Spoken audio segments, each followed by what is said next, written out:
This episode is brought to you by Amazon. The holidays are here, and you know what that means? It's time to get your friends and family the gifts they deserve. Take the stress out of shopping with Amazon's great deals and low prices on a huge range of items from toys to tech and much more. Whoever you're gifting for, Amazon has great prices on everything you need this holiday season. Shop Black Friday week starting November 21st. My dad works in B2B marketing. He came by my school for career day and said he was a big ROAS man. Then he told everyone how much he loved calculating his return on ad spend. My friends still laugh at me to this day. Not everyone gets B2B, but with LinkedIn, you'll be able to reach people who do. Get a $100 credit on your next ad campaign. Go to linkedin.com/campaign to claim your credit. That's linkedin.com/campaign. Terms and conditions apply. LinkedIn, the place to be, to be. Welcome to the Writing Black Joy podcast, where we celebrate the joyful narratives of Black creatives, changing the world one story at a time. I am your host, Sophia Robinson. Here, you'll find conversations with some amazing Black writers and creatives, learn more about their projects and the joy they're bringing into the world, find inspiration for your own creative ventures, and dive deep into the topics that we think and write about. The guests on this podcast are writers of fiction, nonfiction, poetry, music, plays, and so much more, as well as creative guests whose work is all around writing joyful narratives on history's pages. So if you are a writer, a creative, or a lover of the arts, or you simply want to hear some good conversations, keep on listening and welcome to the show. Welcome back to Writing Black Joy. I hope that you are enjoying the season so far. I would love it if you would subscribe to the show and share your favorite episode with a friend. Also, please join the mailing list. You'll find a link below in the show notes and over on our website, www.writingblackjoy.com. I have some giveaways that are only available for folks who are on the mailing list or following me over on Instagram at Writing Black Joy, including books by some of the season's guests, Writing Black Joy card decks, and more. So definitely get on the mailing list and follow me over on Instagram.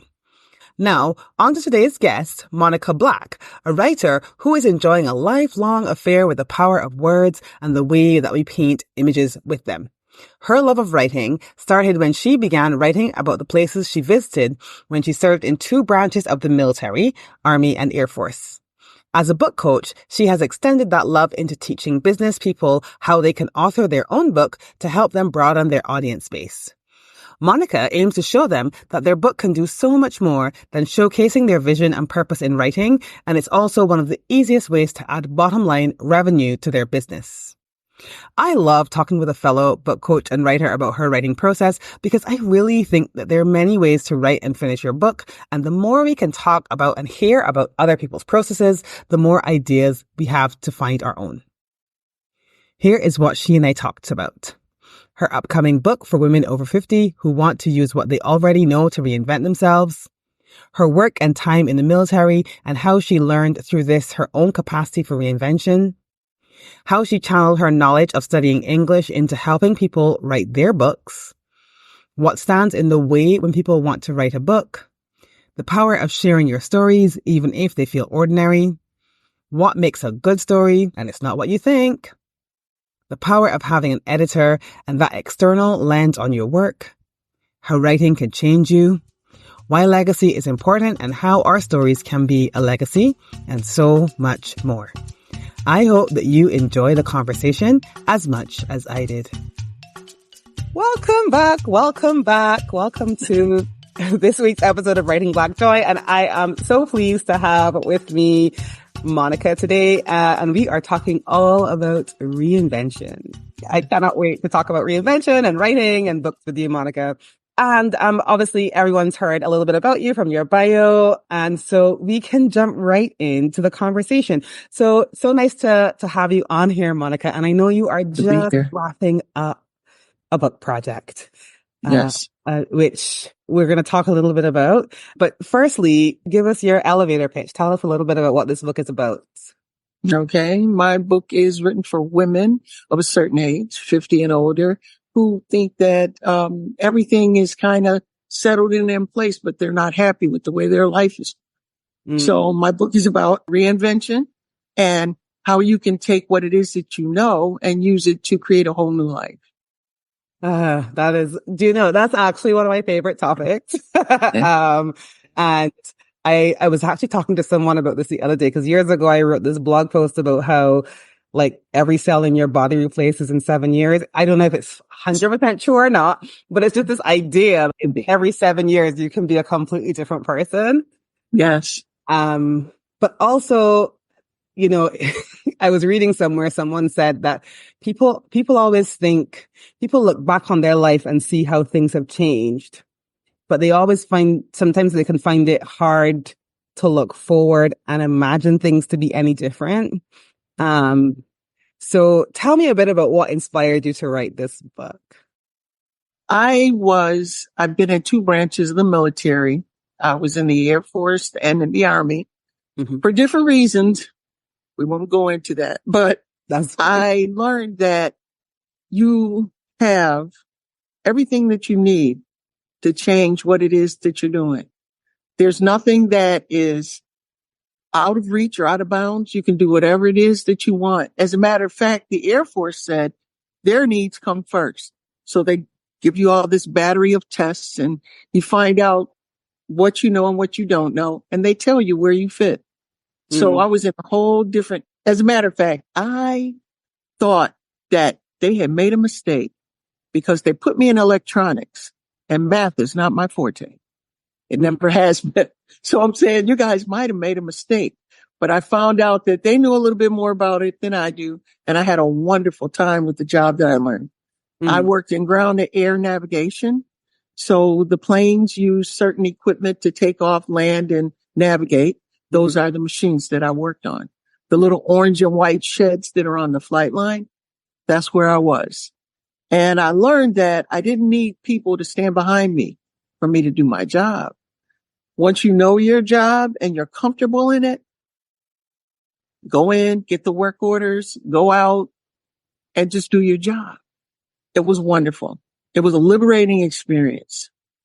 I love that. And but I also like the idea, you know, you said that they put you in the engineering and you were never really good at math. And that is actually something I was going to say when you talked about being able to reinvent yourself, because I find quite often I will meet people who carry around these ideas about themselves that they've had because of something that someone told them when they were like 8 or 9, and they still have these ideas. Like, you know, years ago, I remember meeting this lady, and she was like, she really wants to go into nursing, but she was like, you know, I was never any good at school. I'm like, you're 40 something. Like, you can change that. That does not have to be, you know, I think it's easy to have that label on you and it sticks forever and ever, but you can make a different decision. And I like, you know, you were thrust into it. You were thrust into that different decision. But I also think, as you said, you can make that decision and decide, you know, I may not have been good at this thing before, but it's 2024. There's lots of technology out there. I can teach myself, or I can learn this thing in a way that works for me. Right.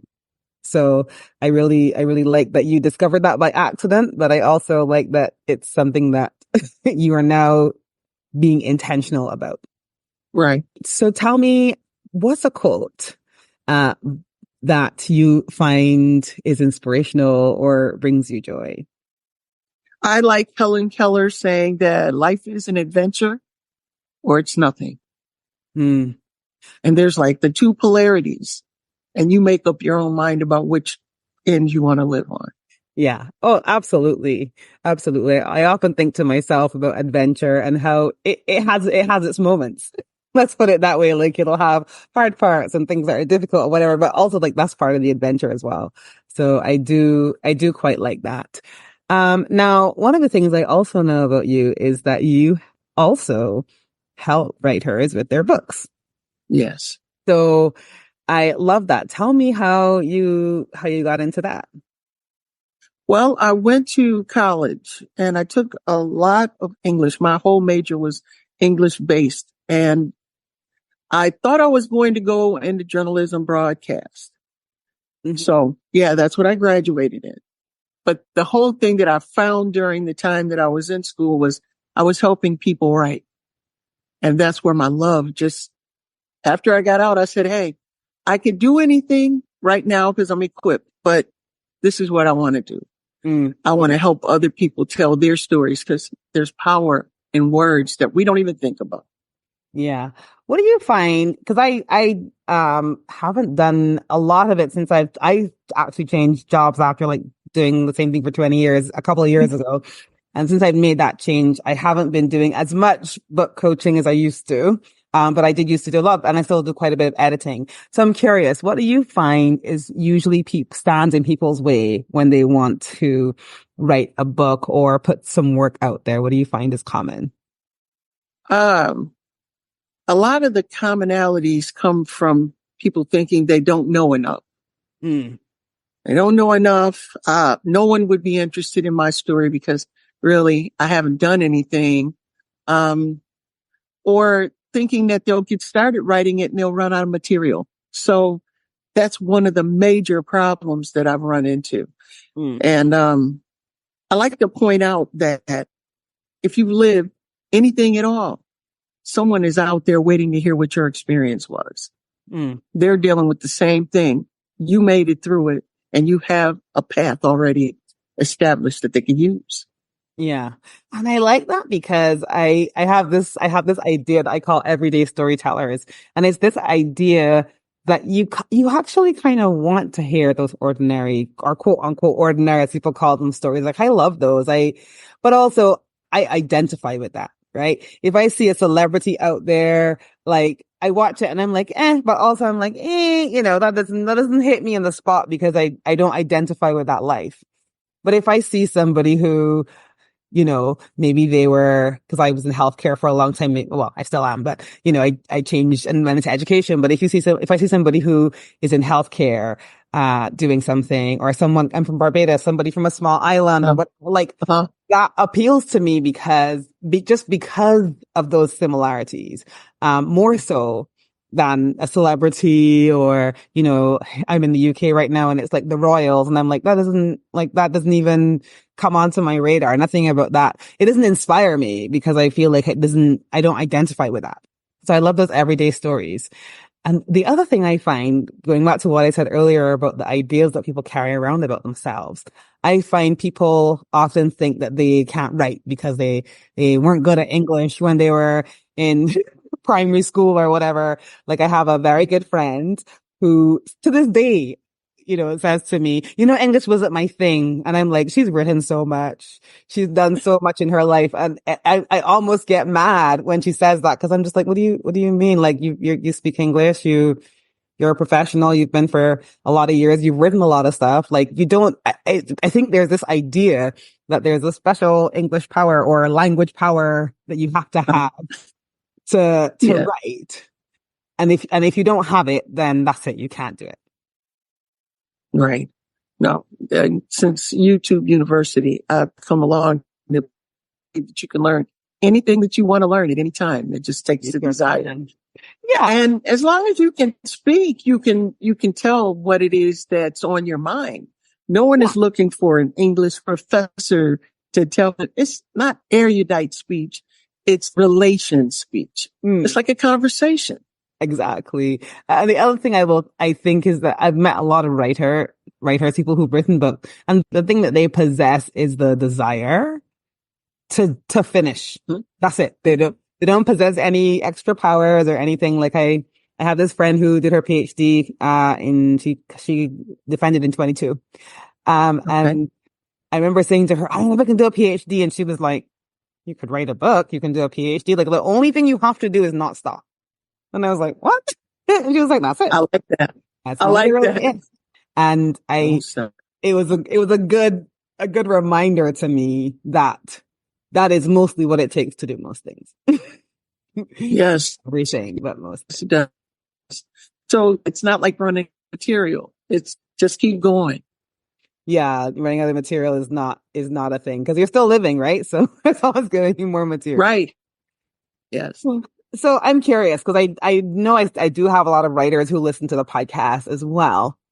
What makes a good story? What do you, what do you think makes a good story? A beginning, a middle, and an end. Yeah. It's not overcomplicated. A good story is something that people may want to find out more about, and telling it in a way that you understand and you know someone else will understand you. And then finding that finite end, making it so that there's a wrap up. Yeah. And I find sometimes that's the hardest part, is knowing when you're done. But, Yes. Yeah. I know you're an editor. yes, You have I to am an stop editor. people. Yeah. That's the job of an editor. Yes. Yes. I'm an editor. So I'm the one that says, okay, so I think this is where we're going to draw a line under this. Not because, and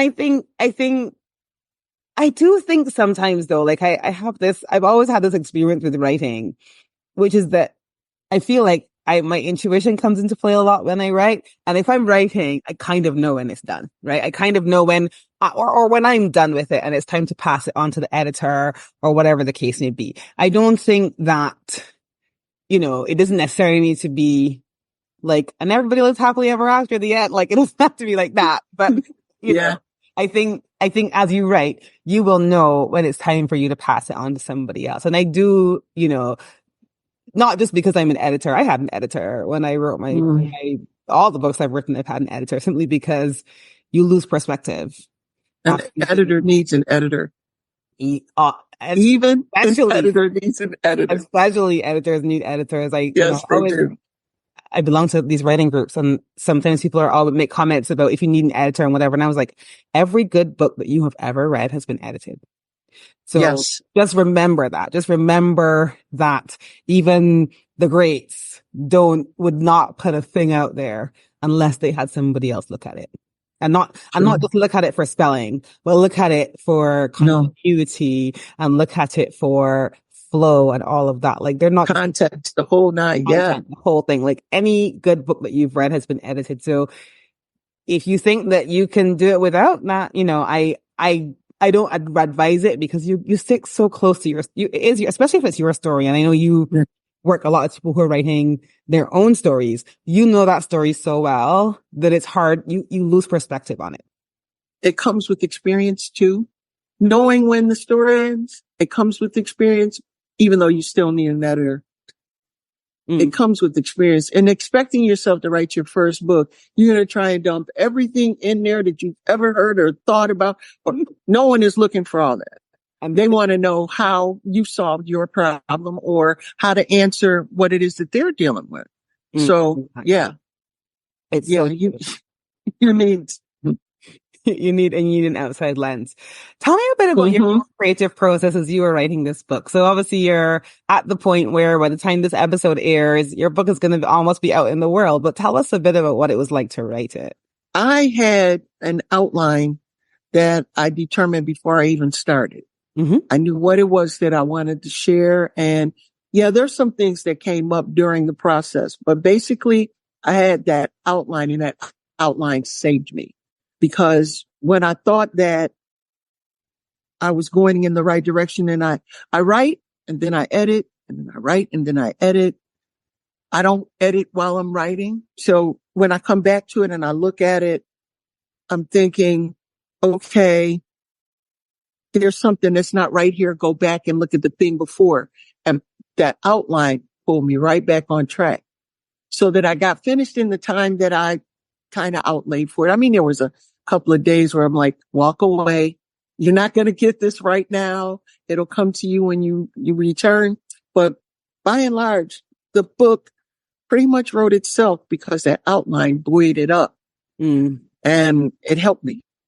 Yeah. So that first book, I didn't think about it, but now I'm looking at it in retrospect. I know that I put all that I wanted in there. And I went back and I took some out and lightened it up. It was a very easy process once I knew how to do it. Once you know how to do it. And that's the way that you found it worked. I'm not great with, I need a rough outline, but I can't have it too structured before I start, because it freaks me out. But I think the thing is, you've got to find a way that works for you. Which is why I love to talk to people about their process, because it's always amazing to me the different ways that people write their books. What do you find helps you to sit and write? Do you find like you have to be inspired? Is there anything that you, or even a ritual that you find that helps you to sit and just sit and focus on writing? I'm a praying woman, so that's how I start my day. But no, I do, but I don't. It's just a decision, a promise that I made to myself that every day I'm going to take 1 hour and I'm going to write. And in that 1 hour, I'm going to get everything out. And if I don't, I'm walking away because it's not there. No, You can't wake the muse up. No, you have to be in the position to hear. Mm-hmm. And that's kind of my writing. I like it. I like it. What did you find you had any obstacles while you were writing it, or even now that you're sort of promoting it and finishing it up? Is there anything that you found made the process difficult, or something that you wish you had known before? Research, research, the bane of my existence. But you can't write something without having that foundation and that basis. You got to be willing to stand up behind and say, oh yeah, that's what the truth is at the moment that I wrote it. Yes. Yeah. Yeah. I agree with that. And I agree with it being at the moment that you wrote it, because it is one thing I find writing a book can change you as well. Like years of writing have actually changed me and even made me think about things in a different way. And there are things that I wrote 7 or 8 years ago that I look back at. I wouldn't say it like that now. Wouldn't say it now. Yeah, exactly. You can't let that stop you from saying it. Right. That's true too. That's very true. I like the idea of the research and making sure that you feel comfortable with what you're saying at the time that you say it, but also know that you'll change and, there may come a point in time when you may be ready to say something different. Yes. What's been your proudest moment through the process? Turn of the phrase, where I said something and it came out exactly as I wanted. And I knew the reader would read it and get it. Succinct. And yeah, I've had quite a few of those, but then because you can't force it, you appreciate it when it happens. Yeah, that I tell you when that happens to me is when I write poetry, which I do very infrequently, like so infrequently. But when I write poetry, I feel as if exactly what is in my head comes out onto the paper exactly the way I want. It doesn't always happen, but to me, that happens when I wrote a poem the other day and I sent it to my friend. And I was sitting there. It was a topic I wanted to write about. I was sitting there and I was like, it's a poem. This is exactly what it is. And it came out just exactly like that. So I love it. Wow. A friend of mine and I are going to poetry jam today, Ujima Poetry Jam. And that's just the reason that I like to go, because it falls out and you hear it and you're like, wow, somebody got that. Yeah. Perfect. I love poetry for that reason. I don't write a lot. I don't read a lot, but when I do, it's just like, it is, to me, it's like, just comes out. Music, magic. It's like, it is absolutely. So I know that, to go back onto the topic of your book a bit, we were talking a little bit earlier about reinvention and legacy. Why do you think it's important to start thinking about your legacy? It's always important. And the younger, the better. Yes. I, on the other hand, because I love flexibility. I respect spontaneity, and I missed it. Well, some of the things that I know, the writing is going to be legacy because it's solid and it's things that I've learned and I can pass on. But, I also want to do things differently so that, just like we said, that you say it that way this time, that I catch the things that are coming up. It's important to have legacy. My mother was not a photograph taker. She ran from cameras. If she saw you, and that was in the days where you had to get things developed. You couldn't catch this lady on film. So right now we have, amongst my siblings and I, maybe 4 or 5 pictures. And we all kind of got them duplicated and passed them around. Well, that that legacy, I feel like that's something that's a missing part of my life. Mhm. And even if I didn't get the pictures, I have the stories. Yeah. My mother was a storyteller. I love that. And it makes me think of my younger sister. Hello, younger sister. She listens. So she was actually a guest earlier this year. So you can hear her for yourself if you want to go back and listen to the Wow. movies I had. I did a mini series earlier this year on journaling because she's a real journaler. Okay. And she has, my niece, her daughter, who is about 2.5 now.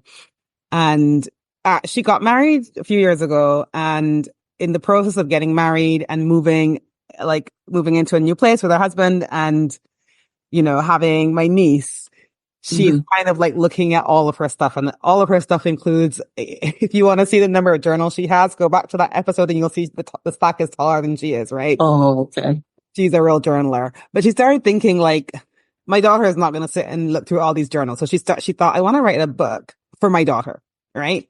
And to me, I don't like, I sometimes think when people think of legacy, they think of this big thing that's like, I'm going to leave this legacy, and that's great. Like do that. But I also think legacy, exactly as you said, it could just be from a parent to a child, or an aunt to a niece or whatever. For my sister, there's this idea that like, I want to write a book for my daughter so that I can tell her things that I wish that I knew, especially because our mom passed away when we were all quite young. So we didn't have that, right? Similar to you talking about your mom, like, there are things that we didn't have passed on to us. And I think she thinks about that with her daughter. Like, I want to pass these things on to my daughter. And so I think if she writes that book and the only person that reads it is her daughter, which I don't think is going to be the case, but even if it is, that's also fine. Like, right. Right. That's enough. That's more than enough. That's more than enough.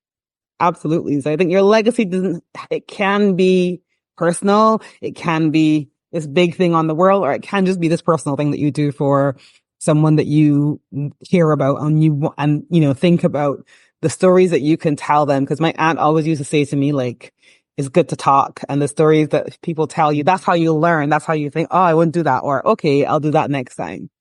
Yeah. Yeah. That's exactly right.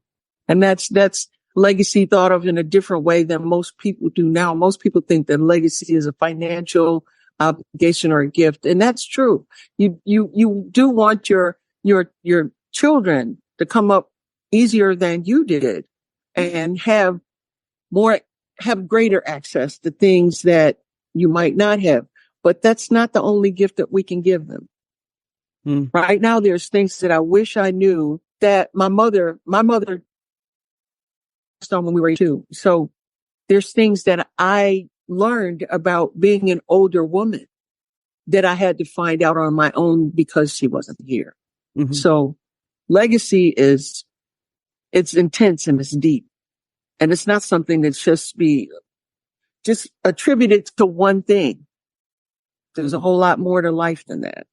Yeah. And that's why I want to help other people to write their books, because right now, when you're living it, you don't think that it is that pressing.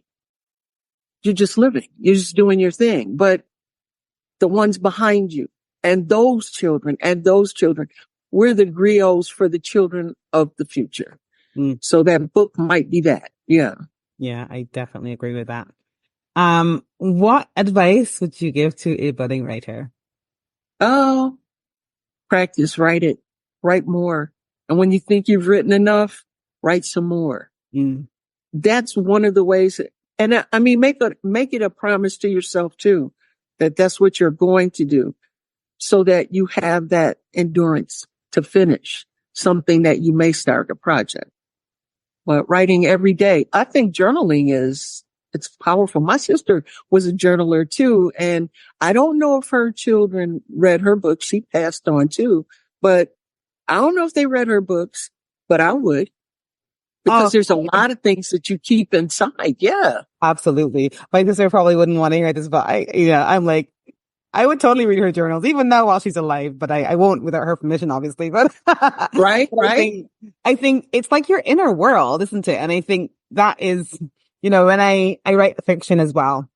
And I remember thinking about The thing I like about reading fiction is that you kind of get to see people's inner world, even more so than you do if you're watching a film. Like if you're watching a film and the film is well made, you'll learn things about people. But it's when you're reading a book, it's like all of that description. To me, that's your inner world. And I feel like that's what a journal is for like a real life. So we are almost at the end of the conversation, and the one thing I want to do is called the Joy 5.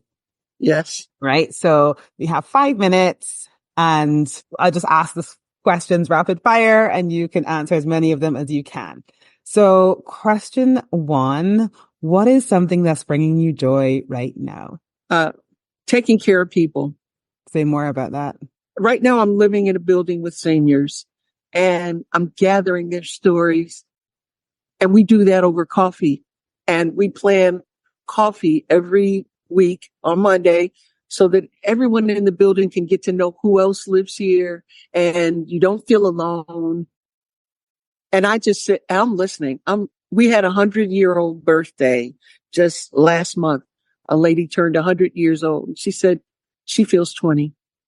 It's the same. She said it doesn't change a whole lot. You do what you need to get done and love on people. And I said, that's rich. I love that. I absolutely love that. What returns you to joy if you feel like you're having a bad day? What brings you back into a space of joy? Music. Music. Just turn it on, music it up. I'm like that. I love a good, I walk home from work and I have some nice music playing. And by the time I get home, I'm like, it's all, whatever it was, it's all gone. It's gone. It's gone far, far away. Tell me something that you dread, but that always feels good afterwards. Oh, doctor's appointments. But once I do the thing and I take care of myself, I know that it's done. Yeah. Yes. Yeah. I would have to say I agree with that. I've started asking this season, I've started doing this Joy 5, and I realized that like everyone who feels like, yep, I agree with that. Someone else said cleaning the other day, and I was like, absolutely. I don't look forward to it, but I love a clean space. And I think the same is true, like with your body. Like I don't look forward to going to the doctor, but I love having gone. Yes. And taking care of myself in that way. So what do you see as a connection between creativity and joy? They're hand in hand. They are. That's not to say that you can't be creative when you're not feeling joyful, but it makes it so much smoother. It's a process that's well oiled, if I can use terminology like that. Yeah. Hand in hand. I definitely agree with that. And the last thing I would say is although I might know the answer to this already based on something you said earlier, what's your favorite way to connect with others? Talking and listening. Yes. I love that. I absolutely love that.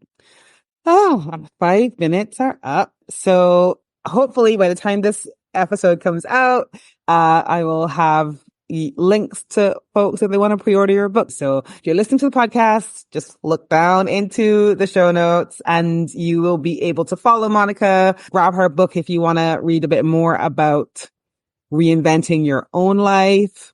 I highly recommend it. Both the book and Reinvention. Right. Thank you. And also, thank you so much for joining me. I really appreciated it as well. I had a good time too. Thank you very much. Great. You are welcome. And thank you, listeners. And see you guys next time. Thank you for joining us today. You can find out more about our guests in the show notes below. And don't forget to hit subscribe and share this episode with a friend. Until next time, I send you big love.